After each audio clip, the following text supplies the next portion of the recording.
Welcome back to my channel here. This is Page of Fame. Get back to another video for you guys. So we are back with college football today. It was an absolute fantastic weekend of college football. Some great games in week 4 that we got. So now, obviously wrapping up week 4 with some great games that it was for the weekend. I want to start off with on Friday, Wisconsin, Purdue. Wisconsin getting a good win against a bad Purdue team, 38-17. It actually played pretty well. Tanner Mordecai didn't, but the running game did. It was Braylon Allen. 16 carries, 116 yards, 2 touchdowns. Tremendous job on his part. And then great defense to only hold them to 17. And Hudson Card did lead both squads' quarterbacks with 202 yards. And Burks led the all receivers. So great win for Purdue. The next one, NC State barely beating Virginia is a really, really bad stat because Virginia is god-awful. Should be not even Division I pretty much at this point. They're just so bad. And NC State barely winning was just atrocious. And Brennan Armstrong is not a very good quarterback. And, we can go ahead and stop NC State doing anything more than being mid. Saturday was more interesting. Saturday was Georgia. So really, it should have been like 14-49. It was 28-14 at halftime. I don't know how you would be even scored 14 points, to be honest, by halftime. And if you guys don't know, Trent Dilfer is the head coach of University Alabama Birmingham, that's what UAB stands for. The Dragons, they are not very good. They only have one win for a reason.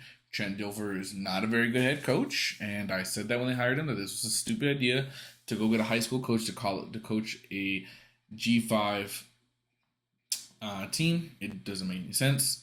He's never had a head coaching experience. You should have at least put him at coordinator. Now I get it. You can say the same thing about Deion Sanders being coordinator, not even being a head coach on the high school level to being head coach.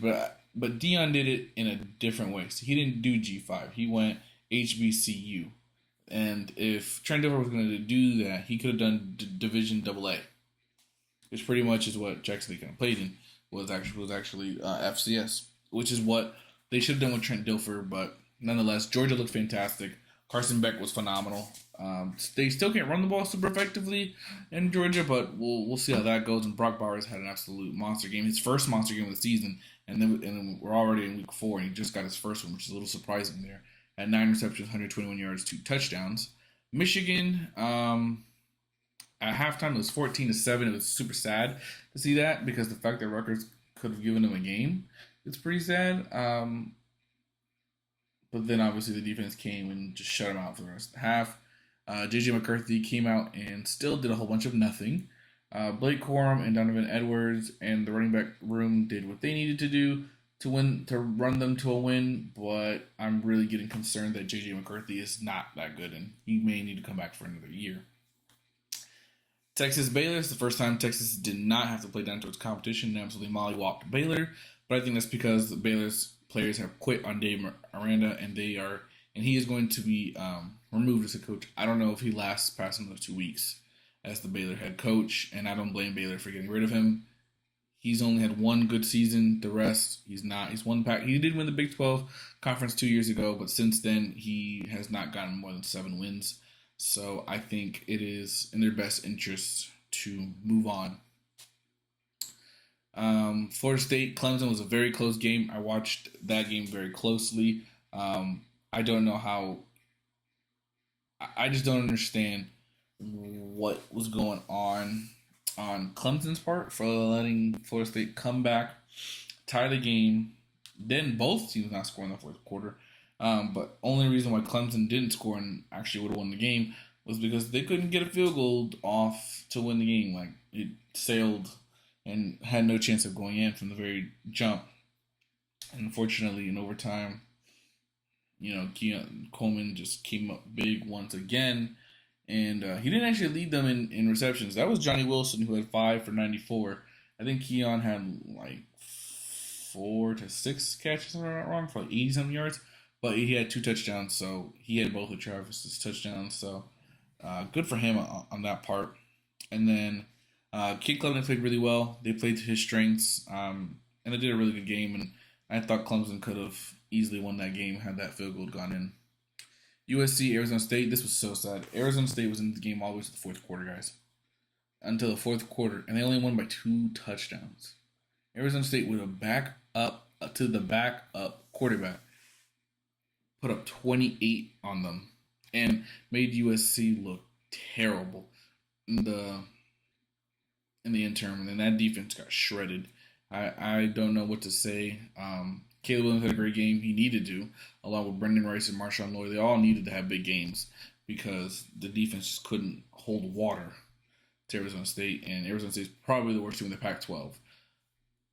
So I don't know what else to say other than that, but we'll see with this Colorado game coming up. Ohio State, Notre Dame, an amazing game. I watched this one from start to end. Ohio State blunders by Marcus Freeman all over the place. It was not only that last 2 plays when he only had 10 players on the field for the last 2 plays of the game, which ended up resulting in Ohio State getting a touchdown to win the game, but it was just really bad at times throughout the game, managing it, and I thought they just didn't take enough chances at times, and they should have with Sam Hartman. They didn't, and they believed in, and Ohio State believed in Kyle McCord and Trevion Henderson, and it worked. 14 carries, 104 yards, 1 touchdown, 7 receptions for 96 yards for Emeka Egbuka. Kyle McCord had 240 yards, no passing touchdowns, but didn't need to when the running game did its thing. Iowa has officially hit an all-time low. 0 points with Cade McNamara, quarterback. Terrible offensive line, terrible receivers. I feel so bad. They were so bad from the very jump, and Penn State kept giving Iowa chances. I mean, it was only 10-0 at half. It was really sad actually to 10-0 at half. Penn State's defense played lights out. Drew Allard didn't turn the ball over, which is really good, but they didn't push the ball up the field, and I still have problems. I'm wondering what are they going to do when Ohio State and Michigan roll around. We shall see, but I do not think this is a special year for Penn State that it should have been. Washington crushes California. That was pretty obvious that was going to happen. Oregon crushing Colorado was pretty much going to happen, I thought, all the way around. I knew Oregon was going to win this game. They had a 20.5 point spread. I thought they would win by 21. Clearly, they won by much more than that. But I did not think Colorado was going to win this game, because they didn't have the offensive defensive lineman to ever play with Oregon. I still love Colorado. I still think they're going to have a good season by their standards, but I knew they didn't have the horses to be in this type of race. And then when Utah comes to town, and we're going to talk about them in a second, it's going to be really hard to see how Colorado scores because Oregon didn't even have the best. I don't even think has the best defense in the Pac-12. And Bo Nix played phenomenal, along with Franklin, and it just was their type of game. Utah, UCLA, 14-7. Dante Moore was pretty bad in the game, pretty inaccurate. It was just not working well for them. They weren't able to get the running game of Carson Steele going, and it was just a pretty piss poor play overall. But Utah didn't do much. They kept asking UCLA, hey, you want to score? You want to score? You want to score? Because UCLA's defense shut out Utah in the second half. But in 3 quarters, Utah shut UCLA out. And UCLA was supposed to have that phenom at quarterback of Dante Moore from Detroit, freshman. But Utah put them to bed there. And I do love the fact that Utah's defense is the best. And they didn't even have their quarterback. Utah did not have Cam Rising and did not have one of their top running backs. So pretty interesting to see what next week is going to bring for them. And hopefully they can get their main guys back. LSU fooling around with Arkansas made me sick because I really love UCLA. And UCLA, I mean, UCLA. I really love LSU. And they fooled around with Arkansas, let them come back and really give us a game. And I'm just disappointed in the way LSU's defense played and overall how it just went going on. The only thing I liked was the running game and Brian Thomas Jr. Jaden Daniels was okay. The interception, again, he needs to clean that up. But I still think we need to go to Garrett Nussmeier.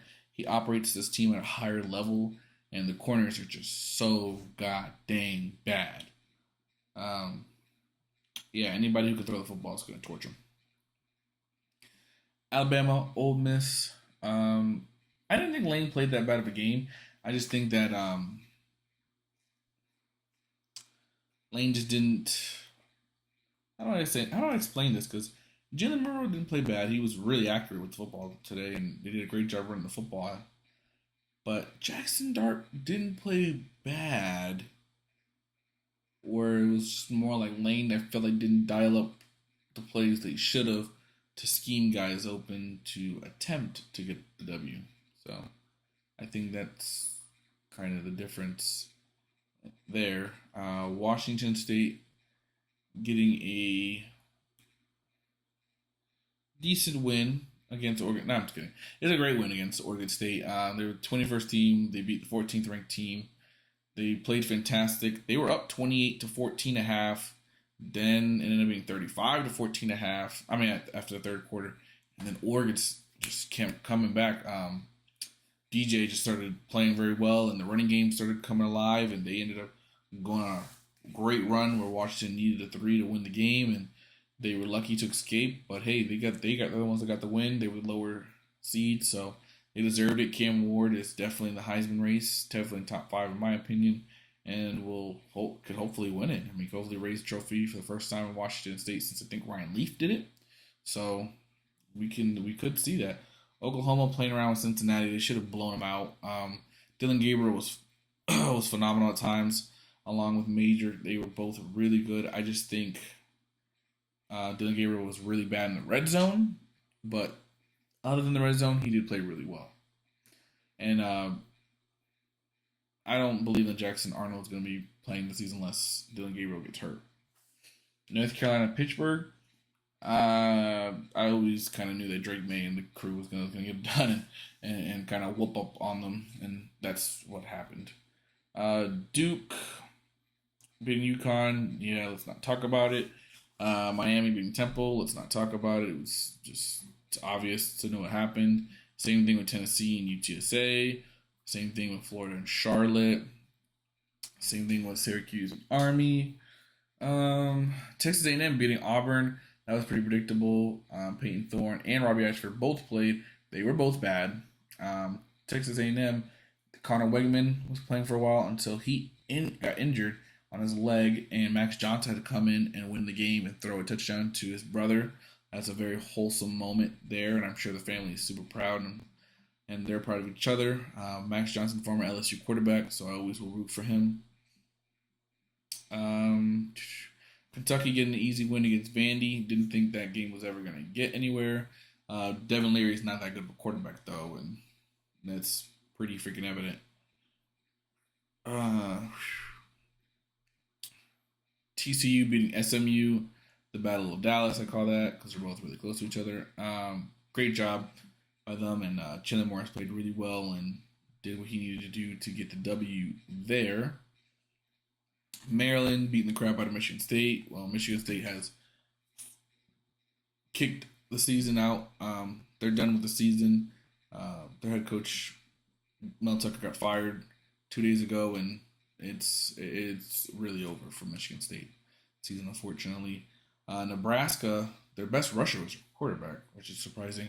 But Nebraska got a win against a not very good Louisiana Tech team, but they got a win because their quarterback was their running back, so really great there, I guess you could say.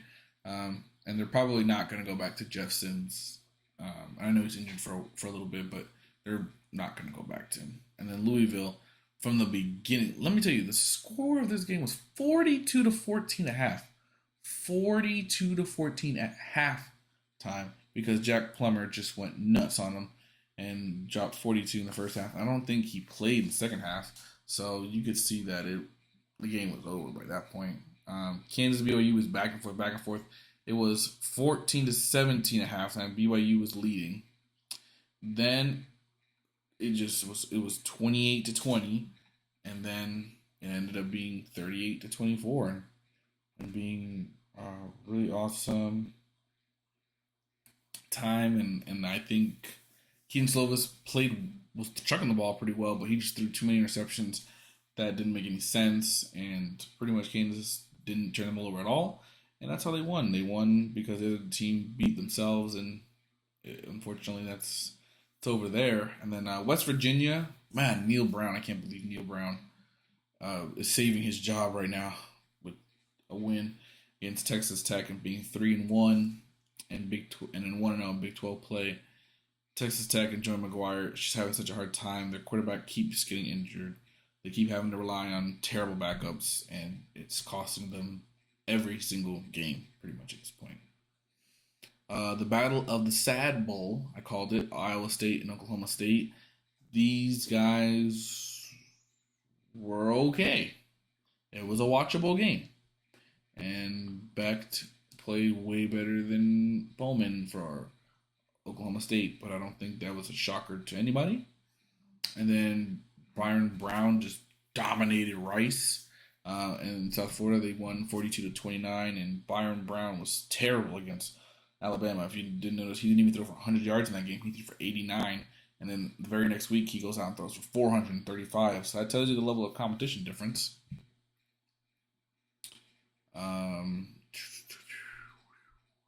Houston getting a good win against Sam Houston. Well, it's not really a good win because Sam Houston's terrible, but getting a win. Arizona barely beating Stanford is sad that you only won by 1 point when Stanford is not good.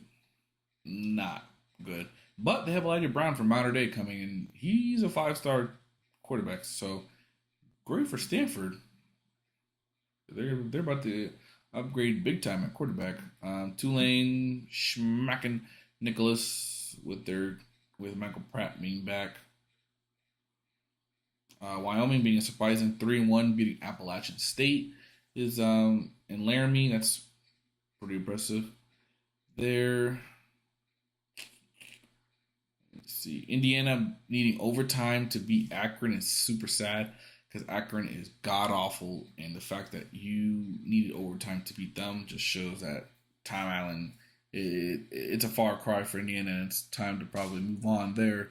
Missouri beating Memphis 34-27 was a good game. Battle of teams that are unranked, but maybe Missouri should be ranked. And Luther Burden and Brady Cook played again a great game and a great running game with Schrader. So hats off to them.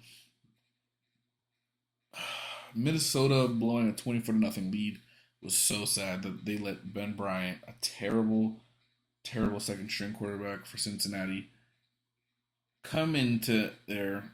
Mind you, he had net thrown for 150 yards in any of the games that he has started for Northwestern, and then in the fourth game of the season, he throws a party for 396 and 4 touchdowns.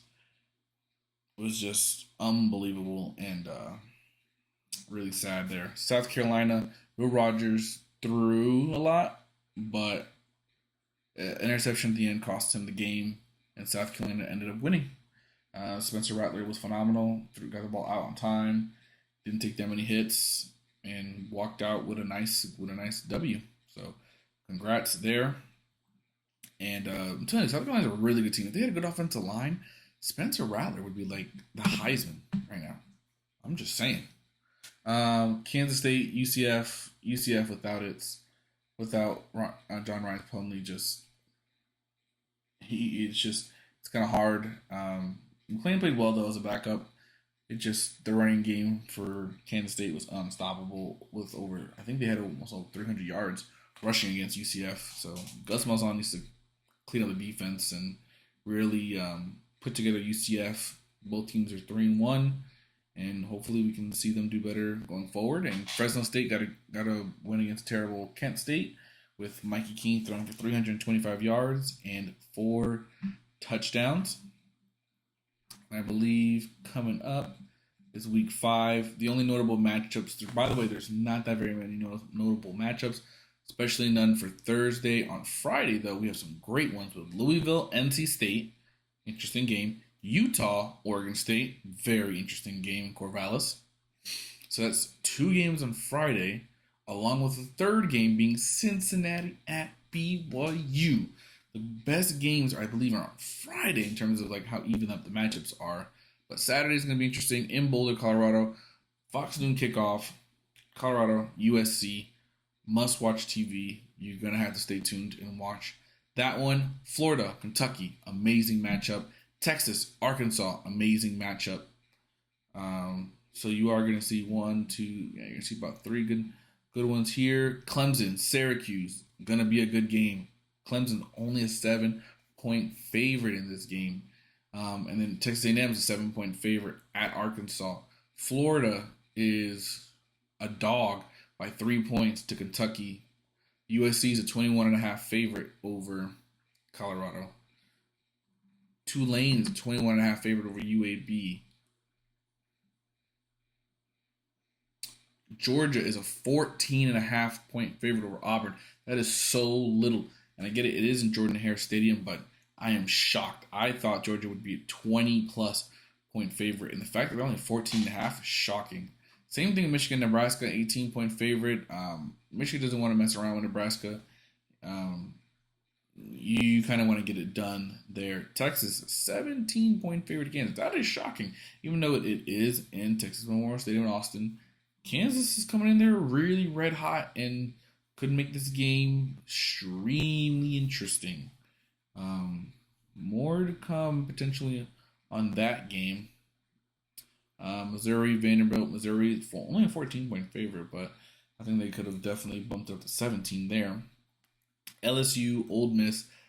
This is a trap game for LSU. It's going to be really hard because if Ole Miss's wide receivers come to play, they could torch us. If they don't, we'll stop them and get a great win here. But LSU only at 2.5 at Ole Miss, so I'd watch that type of game. Notre Dame, Duke, the site of College Game Day. Notre Dame 6-point favorite over Duke. I don't know how this game is going to go. Sam Hartman's been phenomenal. Has not turned the ball over. Has thrown for over 1,200 yards, and Riley Leonard's been really great too. Yeah, I don't have a pick on that one right now. South Carolina, Tennessee. I have South Carolina winning this game, and I know Tennessee's a 12.5-point favorite. They shouldn't be, even though they're in Neyland Stadium. I think South Carolina has the goods to get it done, and Spencer Rattler is the better quarterback out of the two currently. Alabama should have 14.5.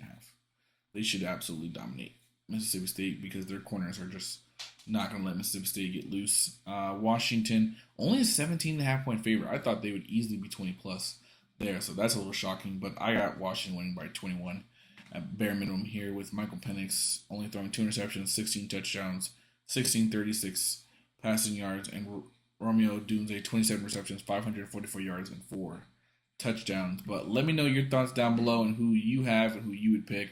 I will see you guys